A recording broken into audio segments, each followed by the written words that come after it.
Okay, folks, so we've opened up our formal lab document. I'm going to scroll down to the page that has our observations table on it and zoom in, holding control and scrolling the mouse wheel forward. I'm just going to highlight the entire table, left click and hold up in the upper left corner and drag down, and then hit Control C to copy. And then I'm going to open a new tab and go over to the Google Apps waffle, as I call it, and click on Google Sheets, and then open a blank spreadsheet. Now, as soon as it opens, it's already got the cell highlighted I needed, so I just hold Control and hit V to paste it in there. I can close this pop-up, and then I'm going to name it right away. Okay, Palmer test video graph. Okay, and you'll name it whatever you need. So you may have calculated averages, but I wanted to show you Google Sheets will do them for you. You're going to type the equal sign to show that it's an equation, and then type the word average. And I want B3 to D3, excuse me. And so sometimes it pops up right here, B3 to D3. I click on it and it calculates the average.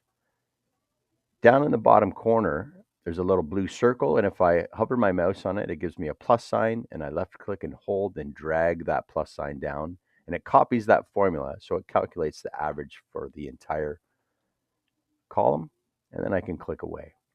I'm then going to click on the letter E to highlight the whole column because I want to change the number of decimal places. So if I want to decrease the number of decimal places, I come right up here and I click on it until I have only 2, right? If I keep going, it will round it up to no decimal places, but I want to have 2, okay? When I've got 2, of course, I click away. Now I'm ready. So now here's my X value, my independent variable. So I left click and drag to highlight, and then I hold Control, and I'm going to click on the average word and hold left click and drag down to the bottom of that column. So I have those 2 columns, and I'm going to come up here if your insert chart button isn't displayed to more options to reveal the insert chart button, and I click on it. Now, sometimes, depending on your previous choices, it won't be a scatter chart. So under chart type, the first thing I'll do, for example, if it's a bar chart or a line chart, is scroll down. I'm going to click on column chart and then scroll down to the bottom, just past pie graphs, to scatter, and left click on it. And then I can close this by clicking on customize. Now I'm going to click on more options back on the chart. You'll notice it's highlighted blue, and that allows me to move it to its own sheet, which makes it a bigger graph. Okay. Once I'm here, I'm going to click on Edit Chart. And when the edit opens, the editor window opens, I'll click on Customize. And we're going to start from Chart and Axis titles, and work our way down. First place we'll go is to Chart and Axis titles. Right up at the top is the title that I want to change in a drop-down menu. I'll keep it on Chart Title for now, and right here is the chart title, and I want to call it Iodine Clock, or in this case, sorry, Burning Candle, but you can call yours Iodine Clock if that's what you're doing. Okay, I then want to bold it and center it, bam. And of course, it all happens to the left here as I'm doing that, right? Okay. Once I'm done, I can go up here, and you'll notice my X-axis title is perfect, beaker volume in milliliters. But I want to change my Y-axis, also known as my vertical axis, in here. So I come up to Chart Title, and I click on it, and I choose Vertical Axis, and I'm going to choose Extinguish Time for Burning Candle, and in Iodine Clock, of course, it will be time to color change in seconds. Okay. And then I'm done. So I can scroll back up and close that arrow, and I'm going to move on to Series. In Series, I'm going to scroll down. I can change my point size to 2 to make them smaller. And right down at the bottom is my trend line box. So it puts in a trend line and I can barely see it, right? On my computer, the brightness is turned up so you can see it. So I'm going to change my opacity to 100 so that you can see it. Okay. And I can also change its thickness there. As soon as I clicked trend line up here, this option for label opens and I always choose use equation, which puts in this slope right here. It's the slope equation, mx plus b. So the slope is 0.0774 and negative 4.79 is where it intercepts the y-axis. Okay, we don't really have to worry about that at this stage, but just so you know. Okay, now we're done in series. So we can close that. And we're going to go down to horizontal axis.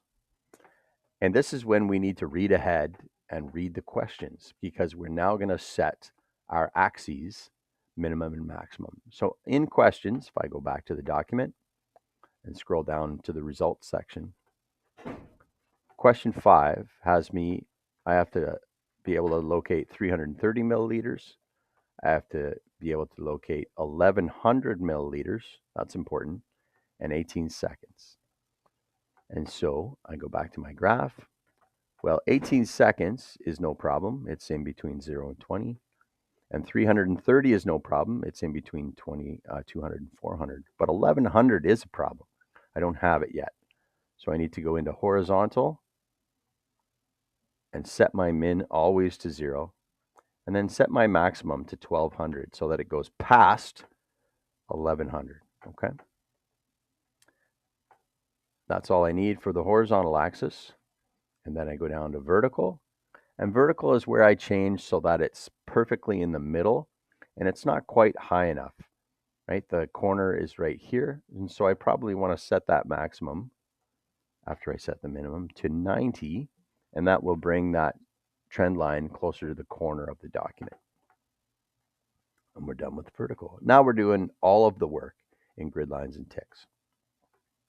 So if I open that arrow and scroll down a little bit, very first thing I see is a drop-down menu that lets me choose which axis I'm working with. And right now I'm on the vertical axis, which is this y-axis. It is the dependent variable.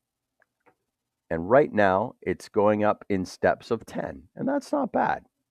So I can probably leave that, or I can type in 10, and it's still, of course, counting. If I typed in 5, it would go up by a step of 5, right?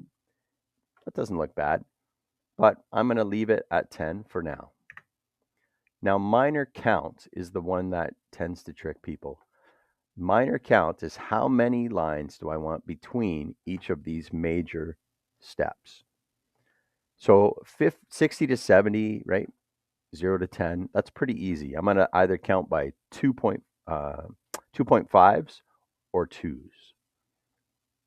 Okay. So my minor spacing is I want probably a count of either 3, which would be 2.5, or 4, which would be 2. I'm going to go 4. So I would count by 2s, 0, 2, 4, 6, 8, and then I'd get to the major line. And now I change the colors so I can see them. Okay, and I can see my vertical graphs, grid lines. The last thing I do is go down and check major ticks. And I like outside. It really doesn't matter. But outside helps if you have a data point that's right close to the axis border. Okay. As soon as you've done major and minor ticks, I can go back up to the top and change vertical to horizontal. And now I'm going to do the same thing across the bottom. I want to go up by, let's say, by 100 milliliters each time. So you notice it quickly changes it. And now my count, I probably want to count by 20s. So that would be same for 20, 40, 60, 80, and then we get to the 100. Change the major grid lines color and the minor grid lines color so I can see them. And those are lovely squares. My trend line is almost perfectly in the middle. Okay, I'm really happy. And lastly, I'll add my ticks to outside and minor ticks. Okay. I am now ready to copy. I can always check. So, hey, I've got 4 lines between 0 and 100. 20, 40, 60, 80, 100. That makes sense. Over here on the vertical, 0, 2, 4, 6, 8, 10. Okay, those minor counts make sense. I'm ready to copy now. So I copy chart, I go back into my document, and I find the location for graphs. Here it is.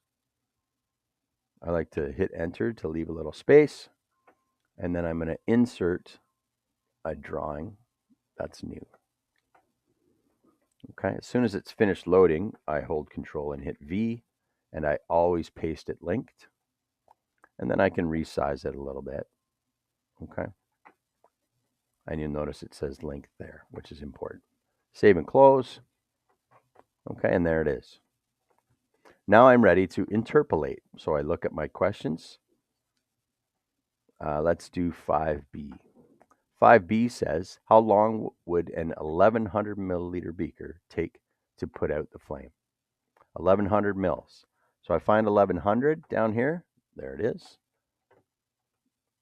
I'm going to double click to open my graph here.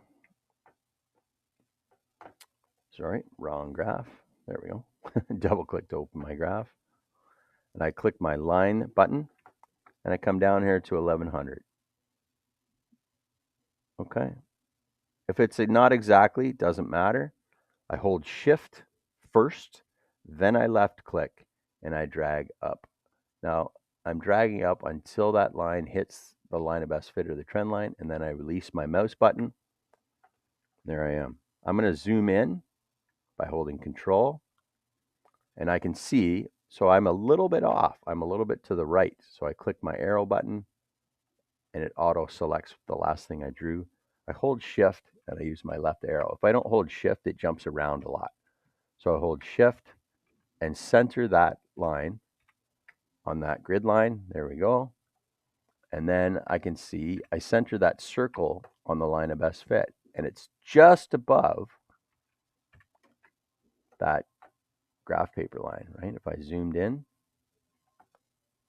I need it to be just above that graph paper line. It's right in the center, and it's just above this horizontal line. So now I can zoom out, and I go back to line. I go to that spot, or as close as I can, hold shift, and then draw across, right? The nice thing about shift is I can get the plus sign out of the way so I can see where the line is. Bam. And again, I'm going to click on the arrow to highlight that line and zoom in. And you can see that dot is off to the right. So I need to move it over and up. Again with shift. Click away to see how we did. That's not bad. I got to bring it back a little bit. A little bit more.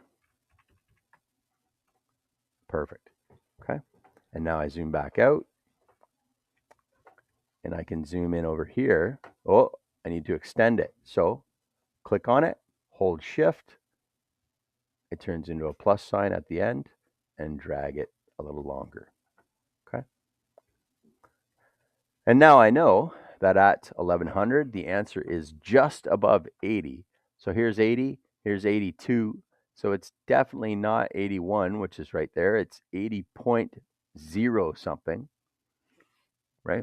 This is not, that's 81 right in the middle.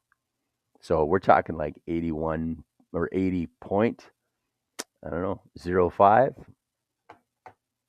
etc., right? 80.05, estimating to 2, right? And now I know. The last thing I have to do, of course, is put the question number in a text box. So this is 5B, and then I shrink my text box up, and I can grab it and drag it out here to the middle, and then use my arrow keys and the shift to get it right where I want it, right in the middle of that line. Okay, and save and close. There's my answer for 5B, and I go down to 5B and say,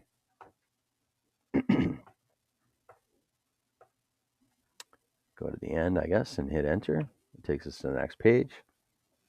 It would take, what do we say, 80.05 seconds to extinguish a flame in a 1100 milliliter beaker. Period. We don't say about, we don't say approximately. Our graph has shown it takes exactly that much time. Okay?